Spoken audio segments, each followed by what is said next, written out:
সাংবাদিকদের কোনোভাবে যেন অসম্মান না করা হয়। একটা অদ্ভুত বিষয় দেখেন যে দাদার বয়সী একজন বীর মুক্তিযোদ্ধাকে নাতির বয়সী একজন কলার ধরে টানাটানি করছে, মাটিতে ফেলে দিচ্ছে, ইচ্ছা হলে চেয়ারে টেনে তুলছে, ইচ্ছা হলে বসাচ্ছে, ধমক দিচ্ছে নাতির বয়সী কেউ দাদার বয়সী একজন বীর মুক্তিযোদ্ধাকে। এইটা আম জনতার দল সমর্থন করে না। বাংলাদেশের যে কোনো রাজনৈতিক দল মত নির্বিশেষে একজন মুক্তিযোদ্ধা যেই দলেরই হোক তার উপর কোনো ধরনের হেনস্থা হোক, হয়রানি হোক, হামলা হোক, এটা আম জনতার দল নিন্দা জানায় এবং সমর্থন করে না। পাশাপাশি সাংবাদিকদের ক্ষেত্রেও আপনারা দেখেছেন সাংবাদিকদেরকে গ্রেফতার করা হচ্ছে। আম জনতা দলের পক্ষ থেকে সাংবাদিকদের গ্রেফতার, হয়রানি এবং তাদের উপর হামলার আমরা নিন্দা জানাই এবং তাদের দ্রুত মুক্তি প্রার্থনা করছি। ধন্যবাদ সবাইকে। কথাগুলো পরিষ্কার করতে হবে। সাংবাদিকদের এখানে সেখানে ধরে একটা নেতিবাচক পরিবেশ সৃষ্টি করা, জুলাই গণ অভ্যুত্থান থেকে প্রশ্নবিদ্ধ করা এই সরকারের ম্যান্ডেট যে না, সেটাই সরকারকে বলতে হবে, পরিষ্কার করতে হবে।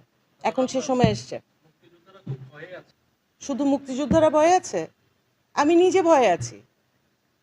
কারণ ওই যে বললাম, সরকারের একটা দ্বিচারিতা ভূমিকা পালন করছে, বিশেষ করে গত কয়েক মাস ধরে।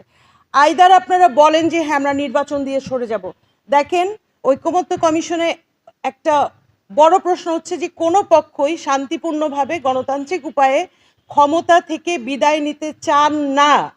এই কারণেই যত অঘটন ঘটে, যত আয়নাঘর তৈরি হয়, যত ক্রসফায়ার গুম খুন হয়। তাহলে ডক্টর ইউনূসের সরকার শান্তিপূর্ণভাবে ক্ষমতা হস্তান্তর করে চলে যেতে চাইছেন না কেন? কেন এত ধরনের অনিরাপদ দেশ? আমরা 3টা দিন বাংলাদেশের 20 কোটি মানুষ বেঁচে ছিল, কোনো সরকার ছিল না, কোথাও কোনো দুর্ঘটনা ঘটেছে, অঘটন ঘটেছে না, আমরা শান্তিতে ছিলাম। যত দিন যাচ্ছে আমরা অনিরাপদ বোধ করছি, কারণ কারো হুকুমত নাই এই সরকারের উপরে। অবিলম্বে নির্বাচন দিয়ে নির্বাচিত প্রতিনিধির হাতে ক্ষমতা হস্তান্তর করে অন্তর্বর্তী সরকারকে শান্তিপূর্ণভাবে মর্যাদা সম্মানের সাথে বিদায় নিতে হবে।